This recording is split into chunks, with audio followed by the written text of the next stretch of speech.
প্রিয় মুসল্লিন ইকরাম, আল্লাহ তাআলা এই পৃথিবীতে অসংখ্য মাখলুক সৃষ্টি করেছেন। তার মধ্যে মানুষ জাতিকে আশরাফুল মাখলুকাত তথা সৃষ্টির সেরা হিসেবে সৃষ্টি করেছেন। সৃষ্টির সেরা এই মানুষ জাতি সামাজিক একটি জীব। তাই তো মানুষ জাতি কখনো একাকী বসবাস করতে পারে না, একাকী জীবনযাপন করতে পারে না। সমাজে জীবনযাপন করতে গেলে তার বন্ধু বান্ধব, সাথী সঙ্গীর প্রয়োজন হয়। আবার সমাজে যে মানুষরা বসবাস করে তারা সবাই ভালো না। কিছু আছে ভালো, কিছু আছে খারাপ, কিছু আছে সৎ, কিছু আছে অসৎ। তো একজন মানুষ যখন সৎ মানুষকে সাথী ও সঙ্গী হিসেবে নির্বাচন না করে খারাপ মানুষকে সাথী ও বন্ধু হিসেবে নির্বাচন করে, তখন উচিত তো ছিল ওই খারাপ মানুষটার ভালো মানুষটার গুণ অর্জন করা। কিন্তু এরকম খুব কম হয়, বরং এর উল্টোটা বেশি হয়। অর্থাৎ ভালো মানুষটাই ওই খারাপ মানুষের সংস্পর্শে গিয়ে খারাপটাকে ভালো করার পরিবর্তে সে নিজে খারাপ হয়ে যায়। এই জন্যই তো কোন একজন কবি সে তার কবিতার মধ্যে বলছে যে সোহবতে সালেহ তুরা সালেহ কুনাত, সোহবতে তালেহ তুরা তালেহ কুনাত। তোমাকে ভালো মানুষের সংস্পর্শ ভালো বানাবে এবং খারাপ মানুষের সংস্পর্শ তোমাকে খারাপ বানাবে। অর্থাৎ সৎ সঙ্গে স্বর্গবাস, অসৎ সঙ্গে সর্বনাশ। একটা কথা আছে আমাদের সমাজে বহুল প্রচলিত একটা কথা, প্রবাদ বাক্য। আবার আল্লাহর রাসূল হাদিস শরীফে তাই বলছেন যে খারাপ মানুষদের সাথে মেলামেশা করলে খারাপ হয়ে যায় এবং হবে, এটাই সম্ভাবনা বেশি। যে হাদিসের মধ্যে আল্লাহ রাসূল এই কথাগুলো বলছেন সেই হাদিসটি বুখারী শরীফেও আছে, মুসলিম শরীফেও আছে। যদি হাদিসটিকে বুখারী শরীফের নেওয়া হয় তাহলে হাদিসের সংখ্যা দাঁড়াবে 2101। আর মুসলিম শরীফ থেকে হাদিসটি নিলে সেই হাদিসের সংখ্যা দাঁড়াবে 2628, 2628। এই হাদিসের বর্ণনাকারী সাহাবীর নাম হলো হযরত আবু মুসা আশআরী রাদিয়াল্লাহু তাআলা আনহু। হযরত আবু মুসা আশআরী রাদিয়াল্লাহু তাআলা আনহু বলেন, আল্লাহর রাসূল ইরশাদ ফরমান, ইন্নামা মাসালুল জালিসিস সালিহি ওয়া জালিসিস সুই। সৎ বন্ধু ও অসৎ বন্ধুর উপমা হলো কাহামিলিল মিসকি ওয়া নাফিখিল কিরি, আতর বিক্রেতা এবং কামারের নেই। অর্থাৎ ভালো বন্ধু আতর বিক্রেতার নেই, আর খারাপ বন্ধু এটা কামারের নেই। তো ফাহামিলুল মিসকি ইম্মা আন ইয়াহযিয়াকা, আতর বিক্রেতা তোমাকে হয়তো সে আতর দিবে, ওয়া ইম্মা আন তাবতা মিনহু, কিংবা তার কাছ থেকে তুমি আতর ক্রয় করবে, ওয়া ইম্মা আন তাজিদা মিনহু রিহান তাইয়িবাতান, কিংবা তার কাছ থেকে তুমি সুঘ্রাণ পাবে। অর্থাৎ কোন ব্যক্তি যখন আতর বিক্রেতার কাছে যায় তখন যে যাবে তার তিনটির যে কোনো একটি ফায়দা হবে। 1 নং ফায়দা হলো হয় আতর বিক্রেতা তার গায়ে লাগানোর জন্য কিছু আতর দিবে, ফলে তার দেহটা সুগন্ধিত হবে। 2 নং হলো যে হয় ওই ব্যক্তি আতর বিক্রেতার কাছ থেকে আতর ক্রয় করবে। 3 নং ফায়দা হলো যে আতর দিল না, আতর সে ক্রয় করলো না, বরং আতর বিক্রেতার পাশে বসে থাকলে অটোমেটিকলি আতরের কিছু ঘ্রাণ তার গায়ে লাগবে। আর ওয়ানাফিকুল কিরি, আর যে কামার, ইম্মা আন ইহরিকা থিয়াবাকা, অথবা তো সে তোমার কাপড় জ্বালিয়ে শেষ করে দিবে, ওয়া ইম্মা আন তাজিদা মিনহু রিহান মুমতিনাতান, কিংবা তুমি তার কাছ থেকে দুর্গন্ধযুক্ত কিছু দুর্গন্ধ পাবে। অর্থাৎ কোনো ব্যক্তি যখন আতর বিক্রেতার কাছে না গিয়ে কামারের কাছে যাবে তখন তার দুইটির যে কোনো একটি ক্ষতি হবে। হয়তোবা ওই কামারের ভাটা থেকে আগুন উড়ে এসে তার গায়ে পড়বে, ফলে তার কাপড় পুড়িয়ে ফেলবে, কিংবা 2 নম্বর হলো যে সে ওখানে বসে থাকলে যে কামারের ভাটার যে দুর্গন্ধগুলো আছে সেগুলো অটোমেটিকলি তার গায়ে এসে লাগবে, তার গা থেকে দুর্গন্ধ বের হবে। তাহলে একজন সৎ বন্ধু আতর বিক্রেতার মতো হওয়ার অর্থ হলো, আতর বিক্রেতার কাছ থেকে তার কাছে গিয়ে বসলে যেরকম একজন মানুষ তিনটি যে কোনো একটি ফায়দা পায়, ঠিক তেমনি ভাবে কোনো ব্যক্তি কোনো সৎ মানুষের সাথে মেলামেশা করলে, তার সোহবত সান্নিধ্য ইখতিয়ার অবলম্বন করলে তিনটির যে কোনো একটি ফায়দা হবে। সৎ বন্ধু এর কাছ থেকে যে একজন ব্যক্তি সে পাবে কি, সে হয়তো তার কাছ থেকে ভালো একটা গুণ পাবে। যখন একজন মানুষ ভালো মানুষের সাথে মিশবে, ভালো মানুষের কাছ থেকে সে একটা ভালো জিনিস, ভালো গুণ একটা অর্জন করবে। অথবা তো সে অর্থাৎ ভালো বন্ধু তাকে একটা ভালো স্বভাব দান করবে, অথবা কোনোটাই তাকে সেও নিবে না বা সেও তাকে দিবে না, কিন্তু ভালো মানুষের ভালো আচরণের প্রভাব একটা এই সাথী সঙ্গীর উপর পড়বে।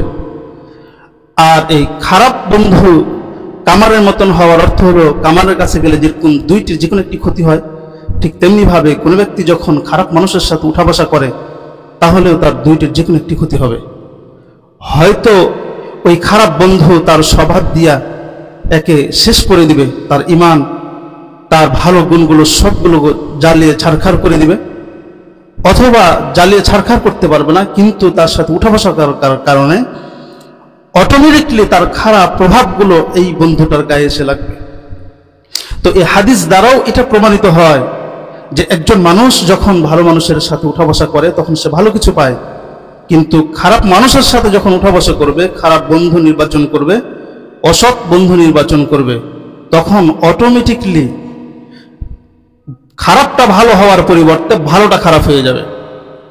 সুতরাং আমাদের উচিত, আমরা যারা সমাজে বাস করি, আমরা যারা মুমিন আছি, আমাদের উচিত একজন সাথী সঙ্গী বানাইতে যাওয়ার আগে অবশ্যই দেখতে হবে যে তার চরিত্র কেমন, তার স্বভাব কেমন, তার গুণাগুণ কেমন।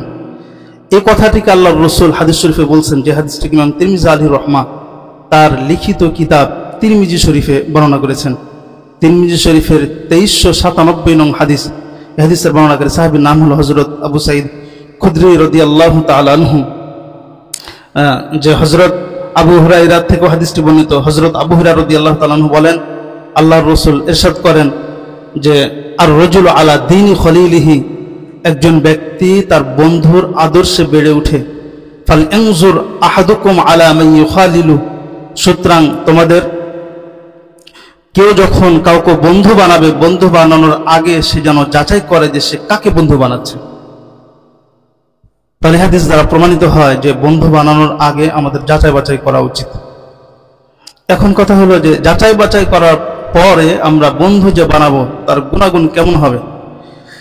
আমরা যখন একজনকে বন্ধু বানাবো, সাথী সঙ্গী বানাবো, তার যে গুণগুলো থাকবে, তার 1 নং গুণ হলো সে মুমিন হইতে হবে। একজন মুমিন বন্ধু বানাতে গেলে আরেকজনকে মুমিন হতে হবে। মুমিন ব্যক্তিকে বন্ধু বানাবে। মুমিন যে হইতে হবে তার প্রমাণ কি? তার প্রমাণ হলো আল্লাহ তাআলা সূরা মায়েদার 55 নং আয়াতে বলতেছে যে ইন্নামা ওয়ালিয়ুকুমুল্লাহু ওয়া রাসূলুহু ওয়াল্লাযীনা আমানু, তোমরা যারা মুমিন আছো তোমাদের বন্ধু 3 জন। 1 আল্লাহ তাআলা, 2 তার রাসূল মুহাম্মদ সাল্লাল্লাহু আলাইহি ওয়াসাল্লাম, 3 হলো যারা মুহাম্মদ সাল্লাল্লাহু আলাইহি ওয়াসাল্লাম এবং আল্লাহর উপর ঈমান এনেছে, মুমিন ব্যক্তি। আবার তিরমিজি শরীফের 2397 হাদিস দ্বারাও প্রমাণিত, আল্লাহ রাসূল বলছেন যে লা তুসাহিব ইল্লা মুমিনান, তুমি মুমিন ব্যতীত অন্য কাউকে কখনো বন্ধু এবং সঙ্গী বানায়ো না।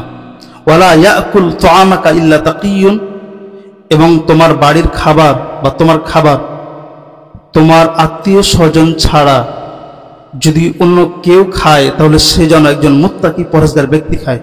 অর্থাৎ তুমি বাড়িতে দাওয়াত দিয়ে কাউকে খাওয়াতে চাইলে পরহেজগার মুত্তাকি এই ব্যক্তিকে খাবার খাওয়াও। তো এই হাদিস দ্বারাও প্রমাণিত হয় যে মুমিন ব্যক্তির বন্ধু যে হবে তার গুণাগুণগুলোর 1 নং গুণ থাকতে হবে ঈমান, অর্থাৎ মুমিন ব্যক্তিকে সে বন্ধু বানাবে।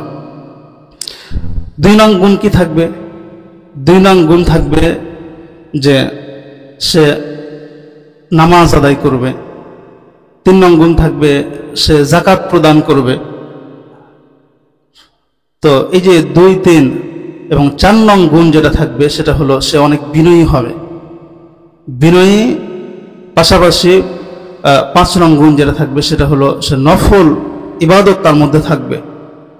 তো এই যে 2, 3, 4, 5 এই সবগুলোর প্রমাণ হলো সূরা মায়েদার 55 নং আয়াত। আল্লাহ তাআলা বলতেছে যে আল্লাযীনা ইউকিমুনাস সালাত, ওই সব ব্যক্তি তোমাদের বন্ধু যে ব্যক্তিরা নামাজ কায়েম করবে, ওয়া ইউতুনাজ যাকাত এবং যাকাত আদায় করবে, ওয়া হুম রাকিউন এবং তারা বিনয়ী হবে। রাকিউনের 2টি অর্থ, 1 নং অর্থ হলো বিনয়ী হওয়া, তার মানে 4 নং গুণ পাওয়া যাচ্ছে। আর 2 নং অর্থ হলো এখানে যে নফল ইবাদত করবে। তাহলে এটা হচ্ছে একজন মুমিন ব্যক্তির, বন্ধু ব্যক্তির 5 নং গুণ, যে সে বেশি বেশি নফল ইবাদত করবে। এসবগুলোর সার কথা হলো, আচ্ছা এখানে আরেকটু কথা আছে, সেটা হলো যে এই যে ইবাদতগুলো করবে, নামাজ পড়বে, যাকাত দিবে, বিনয়ী হবে, নফল নামাজ পড়বে, এসবগুলো শুধু মানুষ দেখানোর জন্য হওয়া যাবে না, বরং ইখলাস থাকবে, আল্লাহকে সন্তুষ্ট করার জন্যই সে ইবাদত করবে। আল্লাহকে যে সন্তুষ্ট করার জন্য ইবাদত করবে, এটার প্রমাণ কি? এটার প্রমাণ হলো সূরাতুল কাহফের 28 নং আয়াত। আল্লাহ তাআলা ওয়াসবির নাফসাকা মাআল্লাযীনা ইয়াদউনা রাব্বাহুম বিল গাদাতি ওয়াল আশিয়্যি ইউরিদুনা ওয়াজহু, এই আয়াত দ্বারা তা বর্ণনা করেছেন। তো এই যে সূরাতুল কাহফের 28 নং আয়াত, এই আয়াতের একটা প্রেক্ষাপট আছে নাজিল হওয়ার, অবতীর্ণ হওয়ার। প্রেক্ষাপটটা কেমন? একজন আরবের অনেকগুলো গোত্র ছিল, তার একটি গোত্রের নাম হলো মুদার। এই মুদার গোত্রের একটা লিডার ছিল, তার নাম ছিল উওয়াইনা ইবনে হিসান। উওয়াইনা ইবনে হিসান এ ব্যক্তি আর কুরাইশ গোত্রের কিছু লিডার একদিন রাসূলের পাশে আসলো। তো যে সময় রাসূলের পাশে আসলো, সে সময় রাসূলের পাশে হযরত সালমান ফারসি রাদিয়াল্লাহু তাআলা আনহু, হযরত সুহাইব রুমি, হযরত খব্বাব, হযরত বেলাল, এসব সাহাবীরা বসেছিলেন। এরা অনেক হতদরিদ্র ছিল, কেউ কেউ এমন ছিল গোলাম ছিল, যেরকম সালমান ফারসি, বেলাল হাবশি এরা।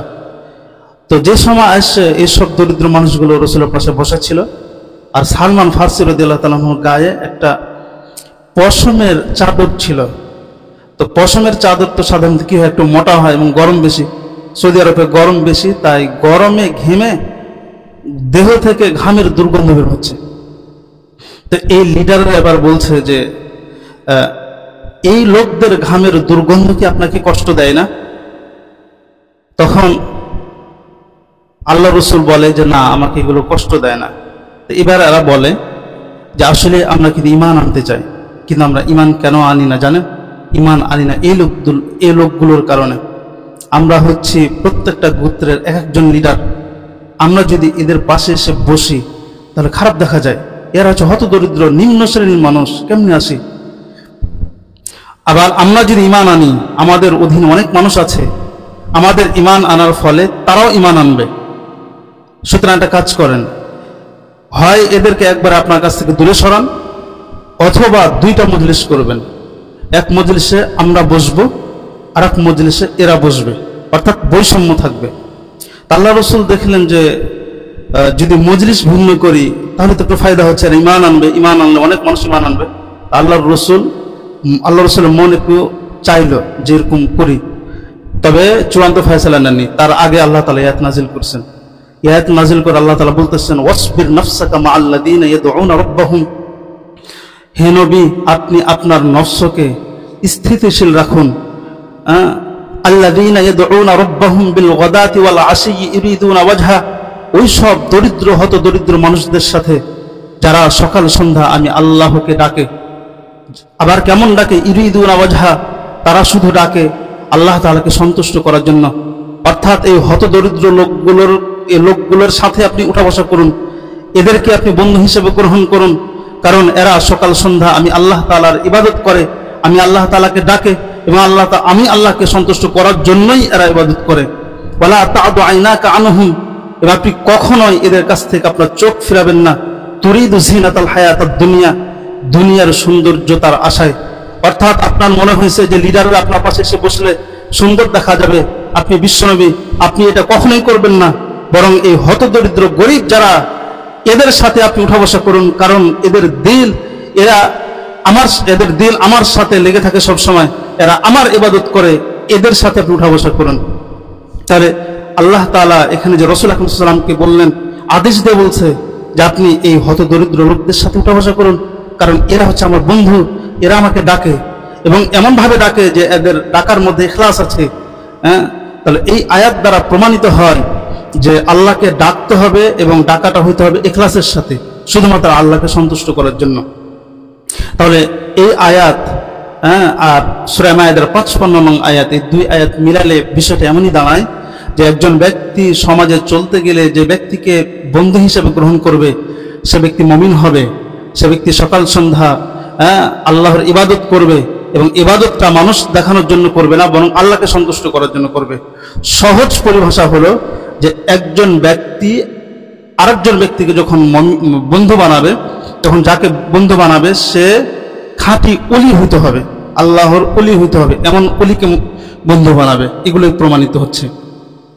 তাহলে সার কথা হচ্ছে এটাই যে আমরা আমাদের সমাজে যখন চলি, আমরা যেহেতু সামাজিক জীব, একাই কখন আমরা চলতে পারবো না। মানুষরা সমাজে আমাদেরকে মানুষদের সাথে মিলেমিশেই চলতে হবে, তাদের সাথে মিলেমিশেই আমাদেরকে উঠা বসা করতে হবে। এখন কথা হলো কাদের সাথে উঠা বসা করব?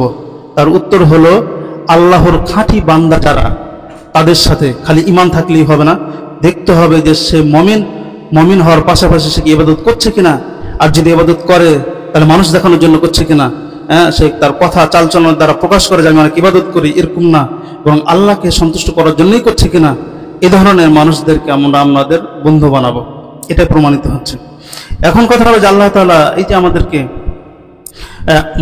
তার ওলিদের বন্ধু বানাইতে বলছে, এতে আমাদের ফায়দা কি? যারা সমাজে আমরা বসবাস করি, আমরা যদি ওলিদেরকে বন্ধু বানাই আমাদের ফায়দা হবে কি?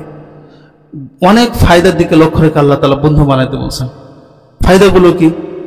1 নং ফায়দা হলো, যদি কোনো ব্যক্তি আল্লাহর ওলিকে বন্ধু হিসেবে গ্রহণ করে বা তাকে ভালোবাসে, আল্লাহ বলছে আমি আল্লাহর ভালোবাসা ওই ব্যক্তির জন্য আবশ্যক হয়ে যায়। সুবহানাল্লাহ। একজন ব্যক্তি সমাজে ভালোভাবে চলার জন্য আল্লাহর ওলিকে বন্ধু বানাবে, বন্ধু বানানোর ফলে আল্লাহ তাআলা বলে যে আমি আল্লাহর ভালোবাসা আমার ওলিকে ভালোবাসার কারণে তার জন্য ভালোবাসার আবশ্যক হয়ে যায়। প্রমাণ কি? প্রমাণ হলো হাদিসের একটি কিতাব আছে মুসনাদে আহমদ, এই কিতাবের 22,030 নং হাদিস। এই হাদিসের বর্ণনাকারী তাবি বলেন, ওনার নাম হলো আবু ইদ্রিস আল খৌলানি রহমতুল্লাহি আলাইহি। আবু ইদ্রিস আল খৌলানি বলেন যে দাখলতু মসজিদা দামিশকা বিশাম,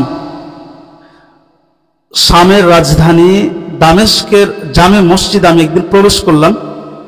তো ফাইদা আনা বিফাতান বাররাকিস সানায়া, তো মসজিদে প্রবেশ করে দেখি মসজিদে উজ্জ্বল হাস্যোজ্জ্বল চেহারার একজন যুবক বসে আছে। ওয়া ইদান নাসু হাওলাহু, এবং ওই যুবকের পাশে অনেক মানুষ আছে।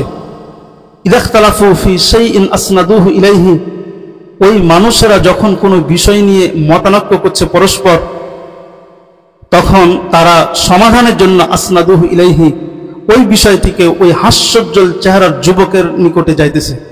ওয়াসাদারু আনহু, ওই যুবক যখন কোনো সমাধান দিচ্ছে তখন তারা ওই সমাধানের দিকেই ফেরত যাচ্ছে, অর্থাৎ তার সমাধান মেনে সেটাকে তারা নিজেদের জীবনে বাস্তবায়ন করছে। তো আমার কাছে এটা আশ্চর্য লাগলো, তাই আমি ফাসআলতু আনহু, তার সম্পর্কে আমি জিজ্ঞেস করলাম যে ইনি কে? তো কিলা, আমাকে বলা হলো হাদা মুআজ ইবনে জাবাল, ইনি রাসূলের সাহাবী হযরত মুআজ ইবনে জাবাল রাদিয়াল্লাহু তাআলা আনহু। তো ফালাম্মা কানাল গদু, আবু ইদ্রিস আল খৌলানি বলেন যে আমি সেদিন তাকে আর কোনো কথা বললাম না। তার পরের দিন হাজ্জাতু, আমি খুব সকাল সকাল মসজিদে আসলাম। তো ফাওয়াজাতুহু ক্বাদ সাবাকানি বিল হাজিরি, তো আমি তাড়াতাড়ি আসলাম যাতে আমি তার আগে আসতে পারি। তো আমি এসে দেখি যে উনি অর্থাৎ মুআজ ইবনে জাবাল দ্বিতীয় দিন আমার আগে মসজিদে চলে আসছে। ওয়াজাতুহু ইসল্লি, এবং আমি মসজিদে এসে দেখি যে উনি আগে এসে নামাজ শুরু করছেন। তো ফান্তাজারতুহু, আমি তার সাথে কথা বলবো বলে আমি অপেক্ষা করতে থাকলাম। তো হাত্তা ইদা সাল্লা, যখন তিনি নামাজ পড়ে ফেললেন, বা হাত্তা ইদা কদা সালাতাহু, যখন তিনি তার নামাজটা শেষ করলেন, জিতুহু মিন কিবালি ওয়াজহিহি, আমি তার সামনের দিক দিয়ে আসলাম। তাহলে এখান থেকে একটা আদব পাওয়া যায় যে যখন কেউ কোনো বড় আলেম বা আল্লাহওয়ালার সাথে দেখা করতে যাবে তখন সাইড থেকে আসবে না, সামনে থেকে আসবে, এটাই নিয়ম। তো সামনের দিক দিয়ে আমি তার কাছে গেলাম, ফাসাল্লামতু আলাইহি, আমি তাকে গিয়ে সালাম দিলাম। ফাকুলতু লাহু, অতঃপর আমি তাকে বললাম, ওয়াল্লাহি ইন্নী লা উহিব্বুকা লিল্লাহি, হে যুবক, আল্লাহর কসম আমি আপনাকে মহব্বত করি, তবে আমি আপনাকে মহব্বত করি শুধুমাত্র আল্লাহ তাআলাকে সন্তুষ্ট করার জন্য। কারণ আপনি আল্লাহ রাসূলের সাহাবী মুআয ইবনে জাবাল, তাই আমি আপনাকে মহব্বত করি আল্লাহকে ভালোবাসার, আল্লাহকে সন্তুষ্ট করার জন্য। তো ফাকালা, তখন তিনি বলেন, আল্লাহি, আল্লাহর কসম খেয়ে বলেন। ফাকুলতু, তখন আমি বললাম, আল্লাহি, আল্লাহর কসম খেয়ে বলতেছি, আমি দুনিয়ার কোনো লাভের জন্য আমি আপনাকে মহব্বত করি না, শুধুমাত্র আল্লাহকে সন্তুষ্ট করার জন্য আপনাকে ভালোবাসি। ফাকালা, তিনি দ্বিতীয়বার আবার বলতেছেন, আল্লাহি, আল্লাহর কসম খেয়ে আবার বলেন। ফাকুলতু, আমি বললাম, আল্লাহি, আল্লাহর কসম, আমি আল্লাহর ভালোবাসায় আমি আপনাকে ভালোবাসি। তো ফাআখাযা বিহাবওয়াতি রিদাই, আবু ইদ্রিস আল খাওলানি বলেন, আমি দ্বিতীয়বার কসম খেয়ে যখন এই কথাটা বললাম, তখন তিনি আমার গায়ে যে চাদর দিয়ে মোড়ায় রেখেছিলাম, তো চাদরের দেখবেন সাইডে ঝালর থাকে, এই ঝালরের দুই সাইড ধরে আমাকে দুই সাইড ধরলেন। ফাজাবাবানি ইলাইহি, অতঃপর তিনি আমাকে তার কাছে টানলেন, কাছে টেনে বলতেছে যে আবশির, তুমি সুসংবাদ গ্রহণ করো। কি সুসংবাদ? যে ফাইন্নী সামি'তু রাসূলুল্লাহি সাল্লাল্লাহু আলাইহি ওয়াসাল্লাম ইয়াকুলু ক্বালা আল্লাহু আযজা ওয়া জাল, আমি আল্লাহর রাসূলকে বলতে শুনেছি, আল্লাহর রাসূল বলেছেন যে আল্লাহ তাআলা নিজে বলেছেন, ওয়াজাবাত মাহাব্বাতি, আমার ভালোবাসা আবশ্যক হয়ে যায়, লিল মুতাহাব্বিনা ফিল্লাহি, লিল মুতাহাব্বিনা ফিয়া, ওই সব ব্যক্তিদের জন্য আমার ভালোবাসা আবশ্যক যেই ব্যক্তিরা আমি আল্লাহর খাতিরে আমার বন্ধু আমার ওলিদেরকে ভালোবাসে। ওয়াল মুতাজালিসিনা ফিয়া, আল্লাহ বলেন যে আমি আল্লাহর ভালোবাসা আবশ্যক ওই সব ব্যক্তিদের জন্য যারা আমি আল্লাহর খাতিরে আমার ওলিদের কাছে গিয়ে কিছু সময় বসে। ওয়াজাবাত, ইনি আরো বলেন যে আল্লাহ তাআলা বলছেন যে আমার ভালোবাসা আবশ্যক ওই সব ব্যক্তিদের জন্য, ওয়াল মুতাজাবিরিনা ফিয়া, যারা আমি আল্লাহর ওলিদের কাছে গিয়া আমি আল্লাহর জন্য সাক্ষাৎ করে। ওয়াল মুতাবাদিলিনা ফিয়া, এবং আমি আল্লাহর ভালোবাসা আবশ্যক ওই সব ব্যক্তিদের জন্য যারা আমি আল্লাহর ওলিদের জন্য আমি আল্লাহর খাতিরে কিছু টাকা খরচ করে।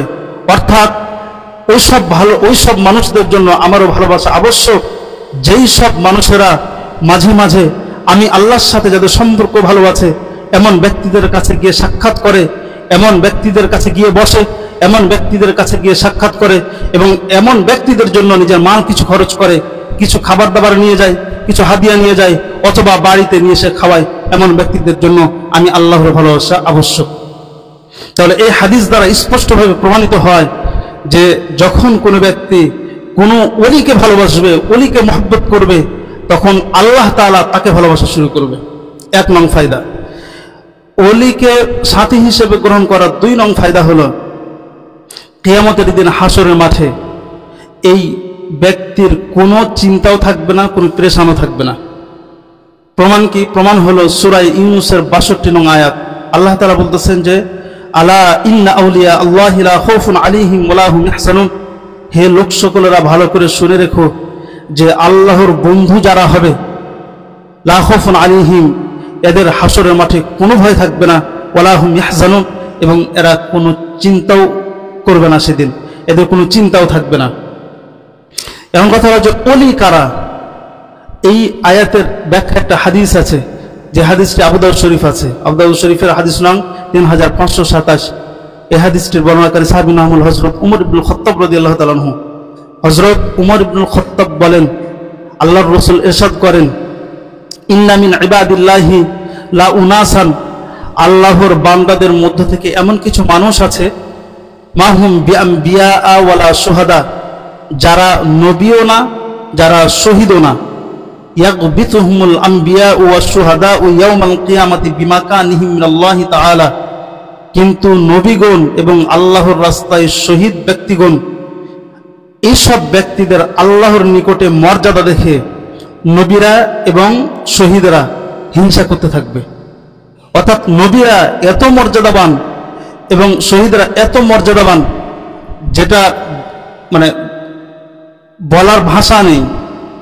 এত মর্যাদাবান হওয়ার পরেও এরা এইসব ব্যক্তিদের দেখে হিংসা করবার বলবে, আজ যদি আমরা তাদের নিকটে থাকতে পারতাম তাহলে কত ভালো হইতো।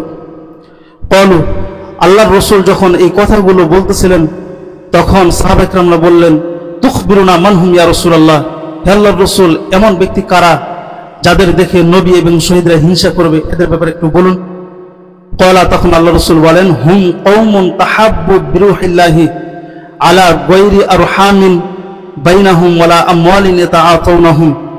এরা হচ্ছে ওই সব ব্যক্তি যারা আমি আল্লাহর ওলিদেরকে ভালোবাসে শুধুমাত্র আমি আল্লাহকে সন্তুষ্ট করার জন্য। ভালোবাসবে আল্লাহকে সন্তুষ্ট করার জন্য, এর অর্থ কি? আলা গায়রি আরহামিন বাইনাহুম, ওই ওলি এবং এইসব ব্যক্তিদের মাঝে আত্মীয়তার কোনো বন্ধন নেই। ওয়ালা আমওয়ালিন ইয়াতাআতাউনাহুম, এবং ওলিদের সাথে দেখা করতে গেলে ওলিরা এদেরকে টাকা পয়সা কিচ্ছু দেয় না। তার মানে ওই ওলিদেরকে আমি আল্লাহর খাতিরে ভালোবাসি, এটা প্রমাণ হলো এ ব্যক্তি আর ওই ওলির মাঝে কোনো সম্পর্ক না, আত্মীয়তার বন্ধন নেই। আবার ওলি একে কখনো মানও দেয় না, শুধুমাত্র আমি আল্লাহর খাতিরে ভালোবাসি যারা, এরাই হচ্ছে আমি আল্লাহর ওলি, এবং এরাই পরকালে তাদের কোনো চিন্তা থাকবে না, প্রেশান থাকবে না। তো এখানে আর একটু কথা থেকে যায় যে নবীরা কিয়ামতের দিন হাসরের মাঠে এইসব ব্যক্তিদের অর্থাৎ ওলিদেরকে যারা ভালোবাসে এদের দেখে ঈর্ষা করবে, এমন কি মর্যাদা আল্লাহ তাআলা সেখানে দান করবেন। আল্লাহর রাসূল এটা বলছেন যে ফাওয়াল্লাহি ইন্না উজুহাহুম লানুরুন, এমন ব্যক্তিদের চেহারাগুলোতে আল্লাহর কুদরতি নূর থাকবে। সুবহানাল্লাহ। অর্থাৎ এইসব ব্যক্তি যারা ওলিদেরকে দুনিয়াতে ভালোবাসত, সমাজে বন্ধু হিসেবে গ্রহণ করেছিল ওলিদেরকে, এদের চেহারাতে আল্লাহর নূর থাকবে, চেহারাগুলোতে।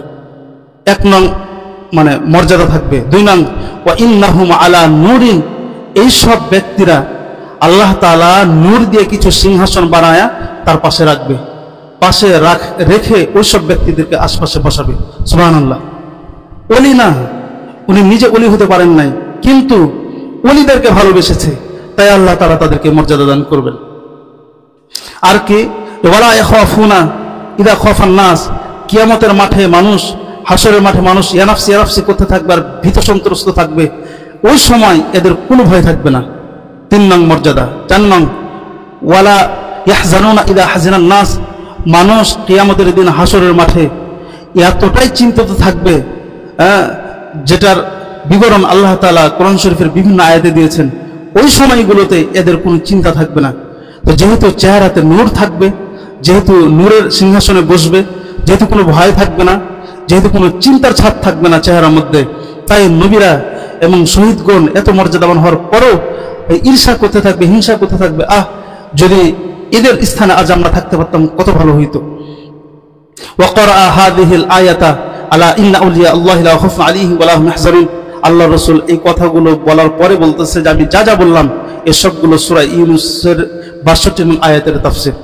তাহলে এই যে সূরা ইউনূসের 62 নং আয়াত এবং তার তাফসীর দ্বারা আমরা বুঝতে পারলাম যে যারা সমাজে চলতে গিয়ে ওলিদেরকে বন্ধু বানাবে, আল্লাহর সাথে সম্পর্ক ভালো আছে এমন ব্যক্তিদেরকে ভালোবাসবে, উঠা বসা করবে, এদের কিয়ামতের দিন 4টা মর্যাদা থাকবে এই হাদিসে বর্ণিত অনুযায়ী। আর 3 নং ফায়দা হলো ওলিদেরকে বন্ধু বানানোর, তার হলো যে জান্নাতের মধ্যে এদের জন্য বিশেষ কিছু অট্টালিকা থাকবে। যারা ওলিদেরকে বন্ধু বানাবে এদের জন্য বিশেষ মর্যাদা থাকবে। কেমন মর্যাদা জান্নাতের মধ্যে? হাদিসের একটা কিতাব আছে আল জামি' লিশুআবিল ঈমান, এই কিতাবের 9002 নং হাদিস। এই হাদিসটির বর্ণনাকারী সাহাবীর নাম হলো হযরত আবু হুরায়রা রাদিয়াল্লাহু তাআলা আনহু। হযরত আবু হুরায়রা রাদিয়াল্লাহু তাআলা আনহু বলেন যে ইন্না ফিল জান্নাতি লাউমুদাম মিন ইয়াকুতিন, জান্নাতের মধ্যে ইয়াকুত পাথরের কিছু খুঁটি আছে। আলিহা গুরাফুম মিন জাবারজাদিন, এই খুঁটিগুলোর উপরে পান্না পাথরের কিছু অট্টালিকা রয়েছে। লাহা আবওয়াবুন মুফাত্তাহাতুন, এই অট্টালিকাগুলোর কিছু দরওয়াজা আছে, যে গেটগুলো আছে সেগুলো খোলা আছে। তুদিউ কামা ইদিউল কাওকাবুদ দুররিয়্যু, তো খোলা থাকার ফলে এই অট্টালিকাগুলো মানে চাঁদনি রাতের যেই তারকাগুলো আছে, এই তারকাগুলো যেভাবে ঝকঝক চকচক করে ঠিক এভাবে চকচক এবং ঝকঝক করবে। তো যখন আল্লাহ রসুল এমন অট্টালিকার কথা শুনাইতেছিলেন, ক্বালু ইয়া রাসূলুল্লাহ, সাহাবায়ে কেরাম আল্লাহ রসুলকে বলতেছেন যে মান ইয়াসকুনহা, আল্লাহর রসুল এই ঘরগুলোতে, এই অট্টালিকাগুলোতে কে বসবাস করবে? ক্বালা, তখন আল্লাহ রসুল বলেন আল মুতাহাব্বুনা ফিল্লাহি, ওই সব ব্যক্তিরা যারা আল্লাহর ওলিদেরকে আল্লাহর জন্যই ভালোবাসে। আল মুতালাকুনা ফিল্লাহি, ওই সব ব্যক্তিরা বসবে, ওই সব ব্যক্তিরা এই ঘরগুলোতে থাকবে যারা আল্লাহর ওলিদেরকে ভালোবাসে, আল্লাহ তাআলার মহব্বতে এবং আল্লাহর মহব্বতে এদের সাথে সাক্ষাৎ করে। ওয়াল মুতাজালিসুনা ফিল্লাহি, এবং ওই সব ব্যক্তিরা যারা মাঝে মাঝে গিয়া আল্লাহর ওলিদের পাশে গিয়ে বসত আল্লাহর খাতিরে। তাহলে এই হাদিস দ্বারা প্রমাণিত হলো যে যখন কোনো ব্যক্তি কোনো ওলিকে বন্ধু হিসেবে গ্রহণ করবে, আল্লাহর সাথে সম্পর্ক আছে এমন ব্যক্তিকে ভালোবাসবে, এমন ব্যক্তির সাথে উঠা বসা করবে, এই ব্যক্তির জন্য জান্নাতে বিশেষ অট্টালিকা রয়েছে। যে বিশেষ অট্টালিকাগুলো তৈরি কি দিয়া? পান্না পাথর দিয়ে, আবার মাটিতে তৈরি হবে না, এটা ইয়াকুত পাথর দিয়ে আগে খুঁটি বানানো হবে, নিচে আন্ডারগ্রাউন্ডের মতো থাকবে, আর উপরে এই অট্টালিকাগুলো থাকবে এবং চকচক ঝকঝক করবে। সুবহানাল্লাহ। তাহলে ওলিদেরকে মহব্বত করার আমরা 3টা ফায়দা শুনলাম।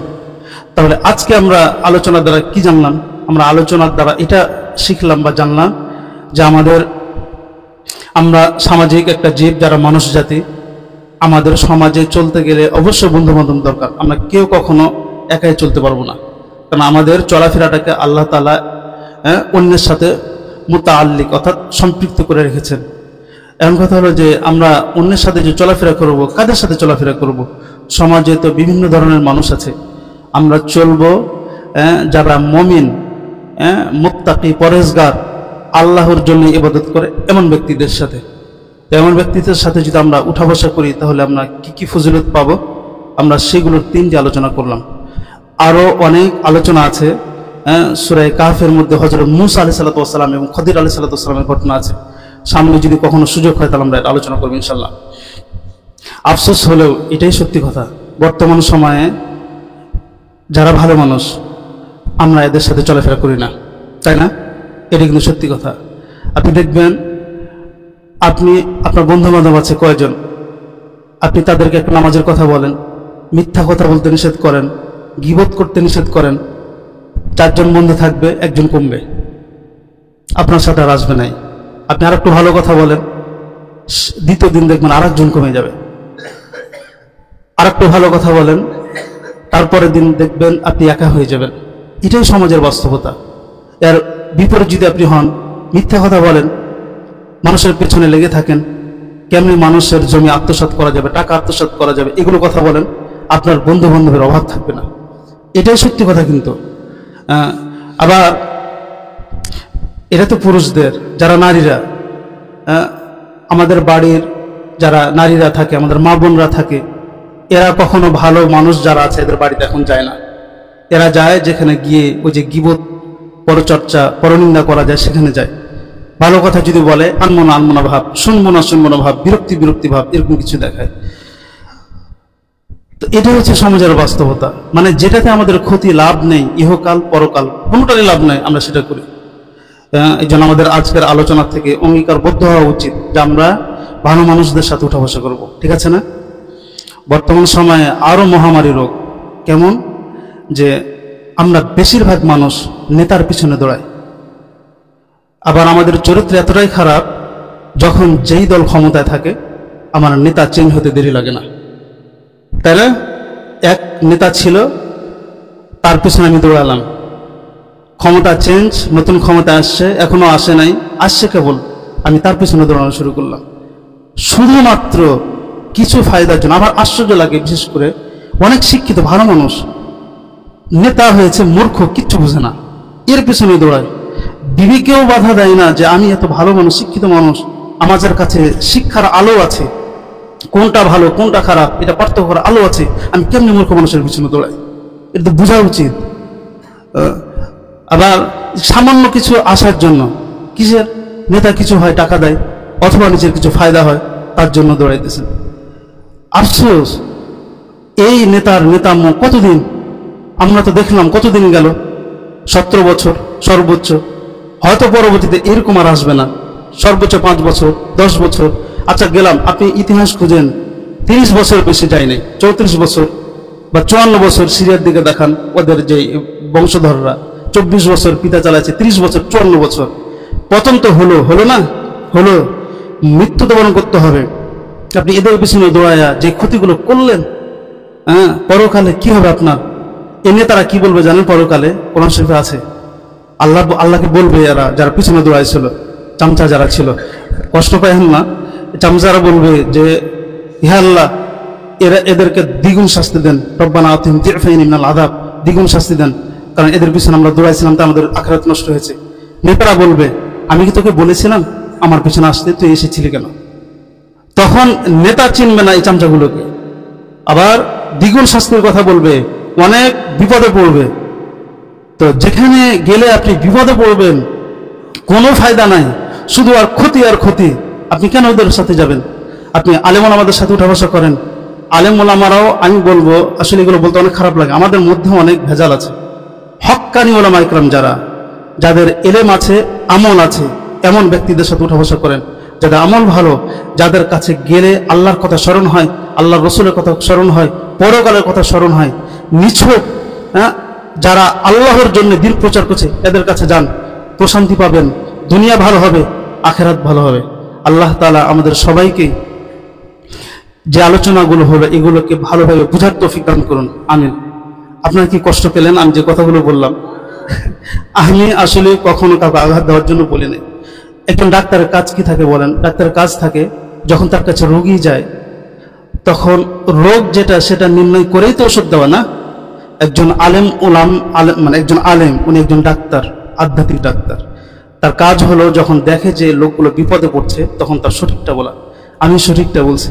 আমি দেখবেন আমার আলোচনা 1 বছরের বেশি থেকে শুনতেছেন, আমি কোনো রাজনৈতিক আলোচনা, খোঁচাখুচির আলোচনা আমি করি নাই, আমি করিও না। আমার উদ্দেশ্য হলো যে সঠিকটা সামনে নিয়ে আসা, মানুষ কিভাবে আল্লাহর পথ খুঁজে পাবে, আল্লাহকে খুঁজে পাবে, রসুলের মহব্বত ভিতরে আসবে, বাপ মার আনুগত্য ভিতরে আসবে, মহব্বত ভিতরে আসবে, পরকাল ভালো হবে, এগুলো আমি বেশি বলি, ঠিক আছে না? ওগুলো থেকে কথাগুলো বললাম। কেউ কষ্ট পাবেন না, যদি কেউ কষ্ট পান আমি আমাকে মাফ করবেন আল্লাহর রাস্তায়।